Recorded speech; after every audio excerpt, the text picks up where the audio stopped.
é que nós temos que arriscar mais. Nós temos que tentar fazer uma oposição que barre mais coisas. Ora, pega o caso do Jorge Bessias. Bessias é um sujeito que não tem nada de relevante na carreira. A única coisa que as pessoas sabem dele é que ele agora é advogado-geral da União e que é o cara do áudio da Dilma, que é o Bessias. Olavo é do Carvalho, melhor canal de corte do YouTube. Eu conto imensamente aqui com o like de vocês, que você mande o programa nos seus grupos de WhatsApp, e esses fatos que nós vamos revelar e entender melhor aqui hoje, chegarem ao máximo de pessoas possível. Então, manda o programa para os amigos e manda o programa para os inimigos, especialmente esse, porque esse é o Paulo Figueiredo Show. Agora que eu vi que a minha camisa estava desabotoada, eu parecia um bêbado de um bar, né? Que falta que faz figurinista. Por isso que eu estava dizendo aqui, Figueiredo gostoso. Teve um cara que disse aqui no Teve um cara que disse no chat, Figueiredo gostoso. Acho que era a camisa desabotoada, esse peito depilado, né? Cara, parecia um bicheiro, só falta um cordão de ouro, né? Aí, o pessoal gostou, o público feminino e LGBT. Isso aqui, gente, eu não queria falar para vocês, mas isso aqui já é um pouco de um teaser pro meu projeto de OnlyFans, porque o número de apoiadores tem caído e tal, e aí eu vou me focar aqui no ano que vem, malhar bastante e preparar o projeto pro OnlyFans do Paulo Figueiredo. Ai. Eu tô falando desse troço, não tô falando o que eu tinha que falar. Você tá inscrito no canal? Veja se você tá inscrito no canal. 40%. Hoje eu tô tirando até a roupa para ver se as pessoas se inscrevem no canal do Paulo Figueiredo. E nem assim o número de inscritos tem subido. Então veja se você tá inscrito no canal da TV Flórida também, e no canal Paulo Figueiredo Oficial. Vamos falar sobre o assunto do Gonê? Vamos falar sobre o assunto do Gonê. Eu tô acompanhando um pouco dos comentários. Hoje eu quero falar um pouco do poder legislativo, até de uma coisa meio diferente no programa. Vou começar pelo Senado, então, falando dessa questão do Gonê, porque ontem nós tivemos a sabatina, que eu disse que é a coisa mais chata do mundo. Eu até gostei muito da participação do Flávio Bolsonaro, mas a sabatina é muito chata, né? Então, nós não tivemos a sabatina e a recondução ou não do apóstata Paulo Gonê como Procurador-Geral da República. E, eu volto a dizer, chato, mas teve um ou outro posicionamento bom, e o frigir dos ovos, que eu acho que é a parte que realmente importa aqui pra gente, é que, conforme esperado, o apóstata foi reconduzido para o cargo da PGR. O que foi inesperado foi a votação. Foram 45 votos a favor e 26 contrários. E aí o que me leva aos comentários que eu vi de boa parte dos comentaristas até de direita, as pessoas meio desoladas e tal. Mas eu confesso que eu penso diferente, porque essa diferença de 19 votos passa uma imagem que não é real. E eu vou explicar aqui o porquê e comentar alguns pontos que ficaram evidentes nessa recondução. Primeiro de tudo, é importante que a gente note o seguinte: o Paulo Gonê precisava de 41 votos para ser reconduzido. Então, a margem, que é a maioria do Senado, né? A margem que ele obteve foi de só 5 votos. Essa foi a recondução mais apertada da história da República depois da democratização. Eu não gosto muito desse termo, mas depois da abertura política de 1988, para vocês terem uma ideia. O Gonê teve, em 2025, prefeito comparativo, 20 votos a menos do que teve em 2023. 20 votos a menos. E eu não poderia achar esse cenário desolador. Eu acho um cenário animador, um cenário que mostra uma mudança, que não foi ainda suficiente, mas sem dúvida nenhuma é uma mudança na direção do Senado. O que me leva a outro ponto, que é o fato de ter existido no Senado, que boa parte desses 45 votos foi porque houve no Senado, e eu conversei com muitos senadores, a sensação de que era melhor reconduzir o Gonê, porque, apesar dele ser um bosta, ele era um bosta menos pior do que as demais alternativas. Essa era uma visão que eu confirmo que era muito presente entre os senadores. Havia a discussão, inclusive, de que talvez eu possa estar cometendo um equívoco aqui, mas eu acho que a alternativa seria a indicação, acho que do irmão do Flávio Dino, ou uma coisa do tipo, que obviamente era um militante de extrema esquerda, diferente do Paulo Gonet, que é apenas um apóstata, né? Alguém que já foi um cristão, um católico, etc., e apostatou, vendeu a alma ao diabo, passou para o lado negro da força e por aí vai. Mas eu, Paulo, acho que essa estratégia de vamos pegar o menos pior, né? Em chuva de pinto, enfia o menor para ocupar logo o espaço, que foi mais ou menos essa estratégia adotada, eu acho a estratégia ruim. Porque eu sempre digo aqui que a sorte é do audaz. E vejam, por 5 votos o Gonet não foi vetado. Por 5 votos. E se o Gonet fosse vetado, poderiam se unir para vetar, por exemplo, o próximo também.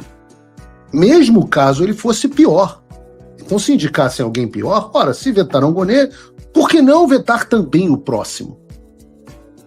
Isso pode muito bem acontecer e deveria ou deve acontecer no caso, por exemplo, da indicação do Jorge Bessias no Supremo Tribunal Federal. Se apertar direitinho, e isso está demonstrado agora, a oposição no Senado Federal tem sim votos o suficiente para negar ao Lula uma indicação ao Supremo Tribunal Federal. E quem sabe ir segurando até a próxima eleição, até que venha um nome melhor do que o Jorge Bessias. Que pode acontecer até antes das eleições. O próprio Lula pode indicar um nome menos pior, pode indicar um pior, pode virar e falar assim, agora eu vou indicar o Conde Drácula para o Supremo Tribunal Federal. Aí você fala assim, tudo bem, nega de novo. Até que, quem sabe, o Lula seja forçado a indicar um nome menos militante. Ora, a sorte é do audaz. Cadê a audácia dos senadores? Cadê a audácia da pressão da população? Esse espírito derrotado é um espírito que eu falo que é o espírito que tem permeado a direita, o espírito da derrota, da broxidão, faz com que a gente perca vitórias que eram fáceis. Volto a dizer, por causa de 5 votos. Por causa de 5 votos. Então, uma das lições que ficam com a recondução do Paulo Gonet é que nós temos que arriscar mais. Nós temos que tentar fazer uma oposição que barre mais coisas. Ora, pega o caso do Jorge Bessias. Bessias é um sujeito que não tem nada de relevante na carreira. A única coisa que as pessoas sabem dele é que ele agora é advogado-geral da União e que é o cara do áudio da Dilma, que é o Bessias. Se o Paulo Gonet é um cara amado pelo establishment, ex-sócio do Gilmar Mendes, procurador-geral da República, aliás, procurador da República antes de ser procurador-geral, se esse cara foi quase vetado no Senado, então, claro que é sim possível ousar e pensar em vetar nomes como o do Jorge Bessias. Porque, vejam, Gonet foi vetado por 5 votos. Será que a pressão popular não teria conseguido virar 5 votos? Não estou reclamando só dos senadores, não. Será que se as pessoas de direita, a população, os comentaristas, tivessem adotado uma postura mais altiva, nós não poderíamos impedir a nomeação do Paulo Gonet, vetar a recondução do Paulo Gonet, mandando um recado duríssimo, e também vetar a próxima indicação do Lula? Eu faço aqui uma meia-culpa, porque, veja, eu estou falando aqui dos eleitores, do público, de vocês, eu estou falando aqui dos senadores, mas também estou falando dos comentaristas de direita, a mídia de direita. Eu não abordei, meia-culpa aqui, eu não abordei esse assunto no programa de maneira aprofundada em momento algum, eu falei apenas por cima. Às vezes a gente tem que escolher, a gente faz reunião de pauta todo dia, não dá para cobrir todos os assuntos. Eu tenho deixado de fazer muito programa por causa das minhas viagens. Não cobri esse assunto. E era um assunto importante. Era algo que talvez tivesse que ter mobilizado mais as pessoas. Era possível, o meu ponto é que era possível sim dar essa derrota gigantesca para o PT e para o Lula, e ainda é possível para as próximas indicações que ele fizer. E eu sempre reclamo que um problema da direita de um modo geral, inclusive refletido na classe política, é a falta de ousadia e um excesso de expectativa de derrota. Quem ousa vence, mas quem não acredita na vitória nunca vence. É muito comum que a gente aceite a derrota de antemão por medo de que, se não fizermos, nós vamos ser derrotados.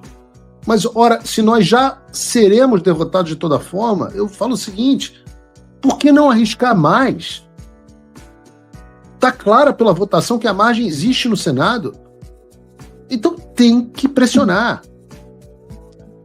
É muita broxidão, é todo mundo muito deprimido. Você conversa com essas pessoas, e vale para o público também, se eu parar para ler o chat e os comentários aqui, eu tenho que tomar um antidepressivo. O que me leva à última reflexão sobre esse assunto, que é a importância das eleições para o Senado em 2026.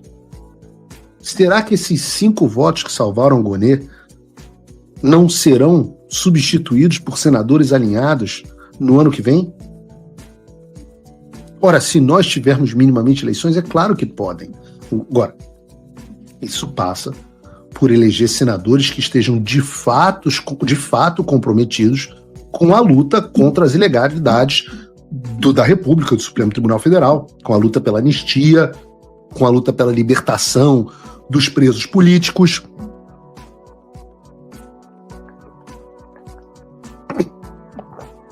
Eu digo realmente comprometidos. Olá, amigos do canal Olavo do Carvalho, espero que vocês tenham gostado desse vídeo, assim como eu gostei e resolvi vir aqui compartilhar com vocês. Lembrando que, se vocês gostam desse tipo de análise política e comentários que a grande mídia acaba sempre escondendo da gente, se inscreve aqui no canal para você não perder nenhum vídeo, que vão ao ar todos os dias às 18, 19 e 20 horas de segunda a segunda, ou seja, o canal não para. Então, para você não perder nada, ative o sininho das notificações e se inscreve aqui no canal. Se você quer fazer a sua parte para um país melhor, você pode se tornar apoiador do Paulo Figueiredo, esse jornalista que vem fazendo a diferença lá nos Estados Unidos junto com o Eduardo Bolsonaro. Eles fizeram o que 512 deputados e 81 senadores não conseguiram fazer pelo nosso país. Então, para que esse trabalho continue, é fundamental que eles tenham apoio. Entra aqui no link da descrição, pega o cupom Olavo do Carvalho, que é um presente nosso aqui do canal para você, e se torne um apoiador. Cada pessoa que entra e vira um apoiador faz muita diferença. Paulo Figueiredo não tem apoio governamental e não recebe dinheiro público para fazer o que ele faz. Ele tira do bolso dele. Então, se você quer apoiar, tem um link aqui na descrição, tem o nosso presente, e com menos de $5 por mês você faz a sua parte. Se você quer se tornar um apoiador ainda maior, fazer mais diferença e poder se comunicar com Paulo Figueiredo, ter acesso ao e-mail dele, a uma reunião mensal com os patronos Gold, você vira patrono Gold. É $50 por mês e você tem acesso a um grupo exclusivo com pessoas brilhantes e que tem debates de excelentíssimo nível lá dentro. Então não perca tempo, faça a sua parte, porque o Paulo Figueiredo e o Eduardo Bolsonaro estão fazendo a dele. Valeu!